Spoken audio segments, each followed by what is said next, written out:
গেল গেল, আমার হাতটা চলে গেল। উফ, আহ!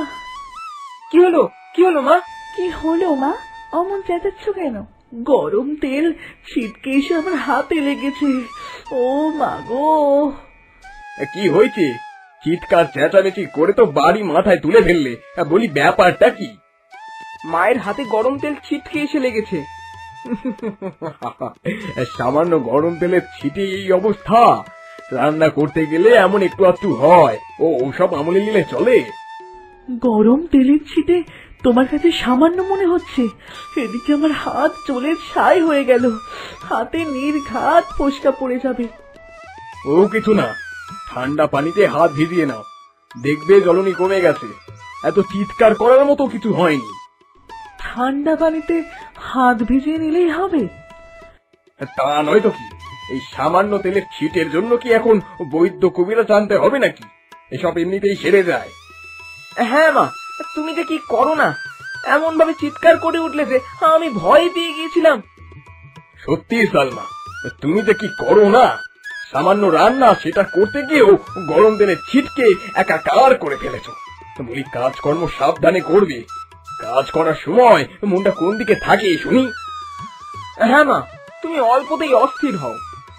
এরপর থেকে কাজ সাবধানে করবে, বুঝেছো? সামান্য তেলের ছিটায় এমন চিৎকার চেঁচামেচি, না, তোমাকে নিয়ে আর পারা গেল না। চল সবিক শ্রাবণী, আমরা যাই। হ্যাঁ বাবা, চলো আমরা যাই। হ্যাঁ বাবা চলো, শুধু শুধু ছুটে এলাম। আমার কবিরাজ বৈদ্য কোনো কিছুরই প্রয়োজন ছিল না। তোমরা শুধু আমার কষ্ট দেখে সামান্য সহানুভূতিই না হয় প্রকাশ করতে। পরিবারের সদস্য হিসেবে এটুকু সহানুভূতিও কি আমার প্রাপ্য নয়?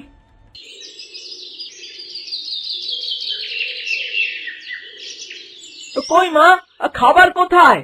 সেই কখন খিদে পেয়েছে, তাড়াতাড়ি খাবার নিয়ে আসো মা। মা কই, খাবার কই? খিদে তো পেট চুঁচু করছে। এই যে আমি চলে এসেছি, খাবার নিয়ে এসেছি। এগুলো কি রান্না করেছো মা? খিচুড়ি আর ইলিশ ভাজা। তোরাই তো খেতে চেয়েছিলি। সে তো 2 দিন আগে খেতে চেয়েছিলাম, সেদিন বৃষ্টি হচ্ছিল, সেদিন তো রান্না করে দাওনি। আজ তো খিচুড়ি আর ইলিশ ভাজা খেতে ইচ্ছে করছে না মা।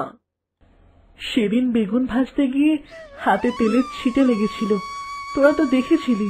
সেই হাত নিয়ে আর মাছ কাটতে পারিনি, হাতে ফোসকা পড়ে গিয়েছিল। হয়েছে, যখন খেতে চেয়েছি তখন যখন খাওয়াওনি, এখন আর খাওয়ার ইচ্ছে নেই, এখন আর খাবো না। আমিও খাবো না মা। তোরা একটু বোঝার চেষ্টা কর, আমার হাতের ব্যথা এখনো যায়নি। অনেক কষ্ট করে আমি তোদের জন্য এই ইলিশ ভাজি করেছি, একটু তো খা। এই খটখটে রোদের মধ্যে খিচুড়ি আর ইলিশ মাছ খাবো? মোটেও না। তুমি যে কি বলো না মা, বৃষ্টি ছাড়া খিচুড়ি আর ইলিশ কি জমে? হ্যাঁ মা, বৃষ্টি না হলে খিচুড়ি আর ইলিশ ভাজা কি কোনো মজা নেই। আজ তো অনেক রোদ উঠেছে, আজ খিচুড়ি আর ইলিশ ভাজা খাবো না। আমি খুব কষ্ট করে তোদের জন্য রান্না করেছি, একটু খেয়ে নে। সাথে আচার দিচ্ছি, আচার দিয়ে মাখিয়ে খা, খেতে খুব ভালো লাগবে। রাখো তো তোমার আচার, খিচুড়ি তো খাচ্ছি না, আবার আচার খাবো কেন? আমার সোনা মানিকরা কি করছে? বাবা, আমরা খেতে বসেছি। দেখো না বাবা, আজ এমন খটখটে রোদের দিন, আর আজ মা খিচুড়ি আর ইলিশ ভাজা রান্না করেছে। হ্যাঁ বাবা, ভাইজান খিচুড়ি খেতে চাচ্ছে না, আমিও খাবো না। বাবা তুমি বলো, বৃষ্টির দিন না হলে খিচুড়ি আর ইলিশ ভাজা খেতে ভালো লাগে? তাই তো। হ্যাঁ গো, তোমার কি কোনো আক্কেল জ্ঞান নেই? আজ এমন খটখটে রোদের দিনে খিচুড়ি আর ইলিশ ভাজা রান্না করেছো? আমার হাতে তেলের ছিটে লেগে ফোসকা পড়ে গিয়েছিল, তুমি তো জানোই। তাই সেদিন মাছ কাটতে পারিনি। আজ হাতটা মনে হয় একটু সেরেছে, তাই আজ খিচুড়ি আর ইলিশ ভাজা রান্না করেছি। থাক, হয়েছে। তোমার যত অজুহাত। হাতে সামান্য ফোসকা পড়েছে, আর সেটার জন্য তুমি সবকিছু বন্ধ করে বসে আছো। দেখো, আমি আমার সাধ্য মতো চেষ্টা করি, অনেক কষ্টের পরেও। থাক, আর কিছু বলতে হবে না। তোমার আসলে রান্নার ইচ্ছেই নেই।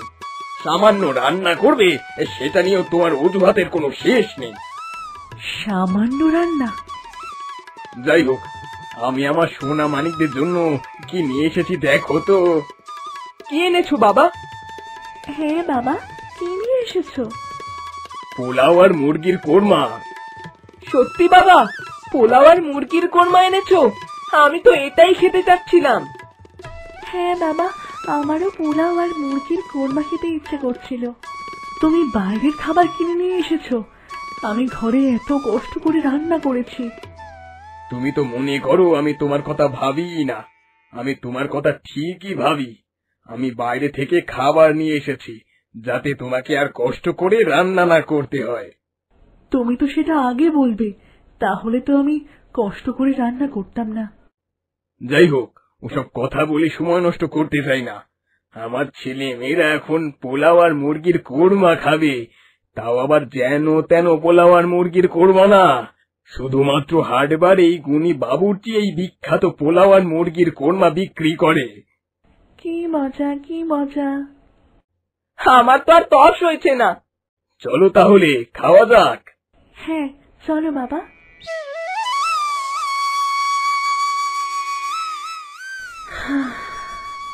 আমি এত কষ্ট করে রান্না করলাম, এর কোনো মূল্যই দিল না। আমার পরিবারের কাছে কি আমার কষ্টের কোনো দাম নেই? আচ্ছা ঠিক আছে, এবার তাহলে আমিও দেখব।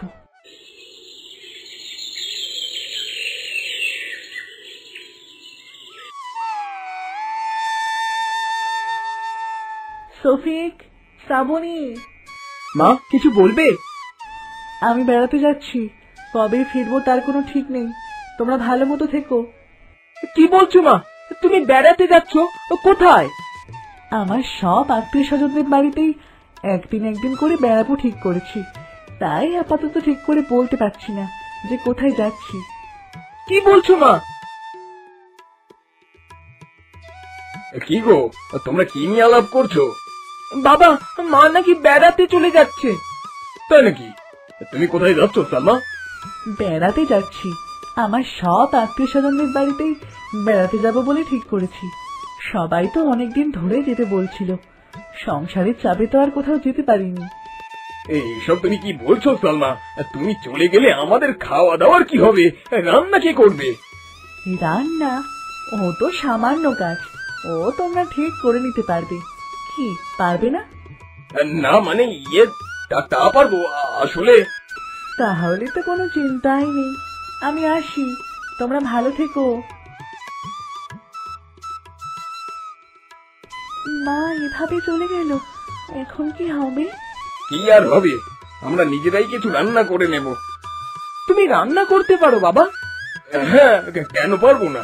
রান্না এমন কি কাজ, ওটা তো তোরাও পারবি। তাহলে আজ কি বাবা রান্না করবে?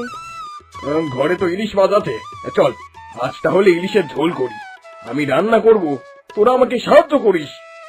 আচ্ছা ঠিক আছে।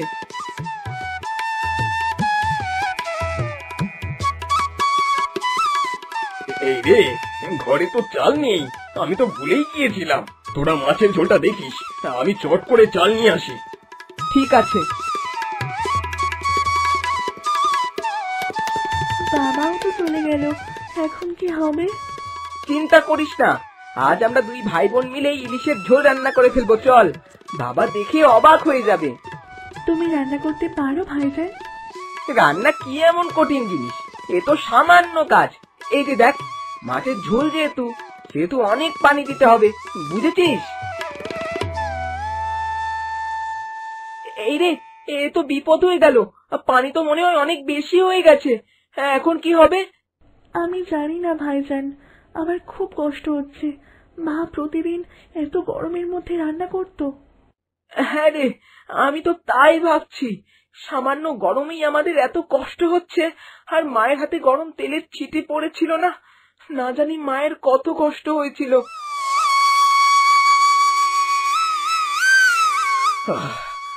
চালের দোকান বন্ধ ছিল, অনেকক্ষণ অপেক্ষা করে চাল আনতে পেরেছি। এ কি, তোরা এসব কি করেছিস? হায় হায় হায়, এ তো পানি দিয়ে পুকুর বানিয়ে ফেলেছিস। এই পানি তো কমাতে হবে। ও বাবু, আমি গেলাম, আমার পা গেল গো, বাবা গো।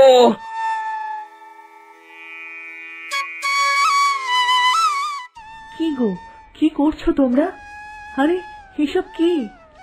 মা, তুমি চলে এসেছো, সৃষ্টিকর্তার অসংখ্য ধন্যবাদ। মা, বাবার পায়ে গরম তরকারি পড়ে গেছে। বাবাকে হেল্প করো মা, আমরা আমাদের ভুল বুঝতে পেরেছি। তুমি প্রতিদিন আমাদের জন্য কত কষ্ট করে রান্না করো, আমরা বুঝতে পেরেছি মা। আমরা বোকা, তোমার কষ্টটা আমরা আগে বুঝতে পারিনি। আমাদের ক্ষমা করে দাও মা। ও সালমা, আমাকে ক্ষমা করে দাও। গরম তেলের ছিটে লেগে তোমার কত কষ্ট হয়েছিল এখন বুঝতে পারছি। আমার উচিত শিক্ষা হয়েছে। ও মা গো। আচ্ছা, ওসব কথা পরে হবে। তোমরা তোমাদের ভুল বুঝতে পেরেছো, আমি তাতেই খুশি। আমি শুধু তোমাদের একটা শিক্ষা দিতে চেয়েছিলাম, তাই আজ বাড়ি থেকে বেরিয়ে গিয়েছিলাম, যাতে তোমরা কাজ করে বুঝতে পারো আমি প্রতিদিন সব কাজ কিভাবে সামলাই। হ্যাঁ, আমাদের উচিত শিক্ষা হয়েছে সালমা। আচ্ছা আচ্ছা, এখন তোমাদের বাবাকে ঘরে নিয়ে চলো, আমি এক্ষুনি কবিরাজ মশাইকে ডেকে আনছি।